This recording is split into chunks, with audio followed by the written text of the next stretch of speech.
Assalamualaikum warahmatullahi wabarakatuh. Selamat pagi dan salam sejahtera bagi kita semua. Yang terhormat Dewan Juri Lomba Debat Bahasa Indonesia tahun 2025. Perkenalkan, nama saya Najwa Nurhairunisa dari Kabupaten Kendal, Provinsi Jawa Tengah. Pada kali ini saya akan menyampaikan argumen saya dengan mosi otomatisasi adalah penyerapan teknologi program robotika atau proses untuk membuat produk dengan input manusia yang minimal. Dewan ini akan mengenakan pajak tinggi terhadap perusahaan manufaktur yang melakukan otomatisasi terhadap sebagian besar kerjanya. Saya sebagai tim pemerintah sangat setuju dengan mosi debat kali ini. Dikutip dari web legalitas.org tanggal 22 Januari tahun 2025, perusahaan manufaktur adalah badan usaha yang melakukan kegiatan produksi barang baik dari bahan mentah menjadi barang jadi maupun dari barang setengah jadi menjadi barang jadi.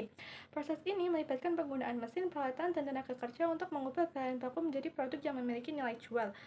Ruang lingkup atau bidang bisnis yang tergolong pada sektor usaha manufaktur dibagi menjadi beberapa jenis perusahaan yang bergerak pada beberapa bidang.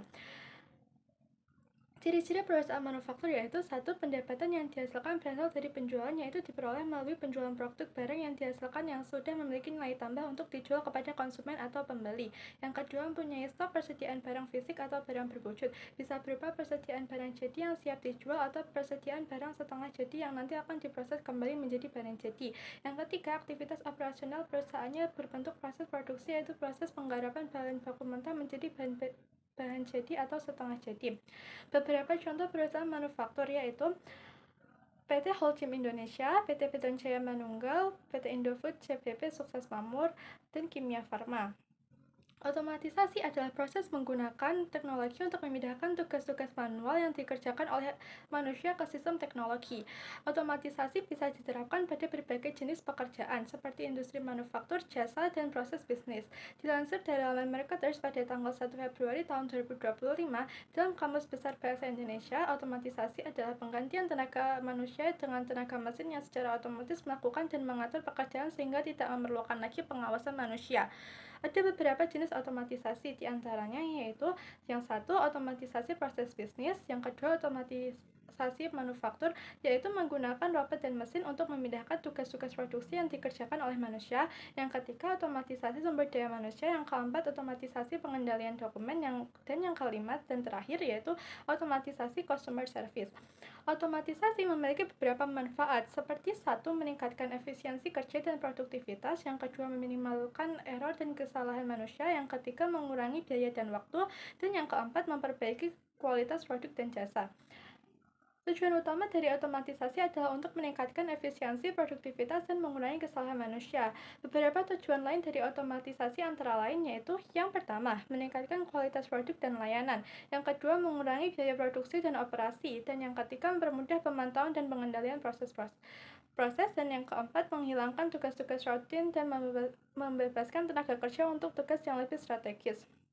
Dilansir dari laman Klik Pajak pada tanggal 19 Juli tahun 2024, ada beberapa dampak pajak bagi perusahaan, yaitu 1. Mendorong perusahaan menjadi besar. Yang kedua, pajak menentukan nilai akhir besar laba perusahaan. Yang ketiga, kurang bayar pajak cederai perusahaan. Dan yang keempat, pemborosan karena tidak kena pajak.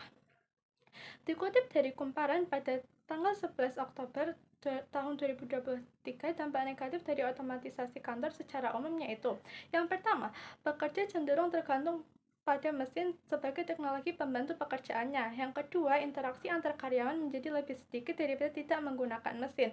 Yang ketiga, pekerja membutuhkan adaptasi terhadap proses otomatisasi. Yang keempat, timbulnya pengurangan tenaga kerja sebab tergantikan dengan mesin. Pajak perusahaan manufaktur merupakan pajak yang dikenakan atas kegiatan usaha manufaktur yang dilakukan oleh WP Badan. Ciri khas perusahaan manufaktur yaitu adanya proses produksi pada proses bisnis manufaktur.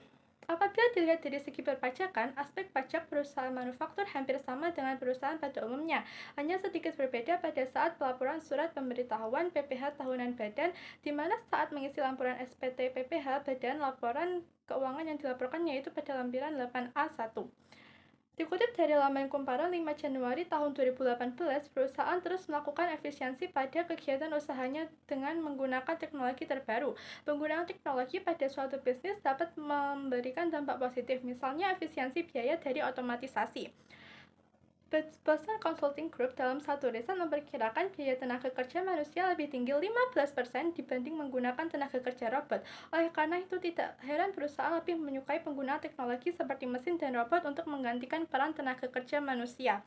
Dampak negatif penggunaan teknologi ini juga tidak dapat dihindari, seperti penggantian tenaga kerja manusia yang dapat berimbas pada masalah pengangguran di suatu negara.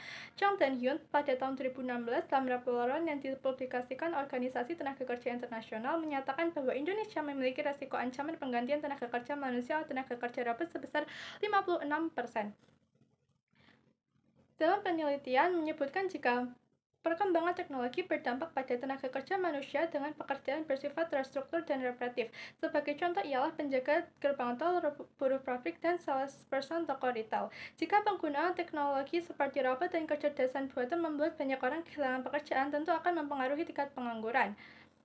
Mau tidak mau, pemerintah harus membuat kebijakan untuk mengatur penggunaan teknologi seperti tenaga kerja robot.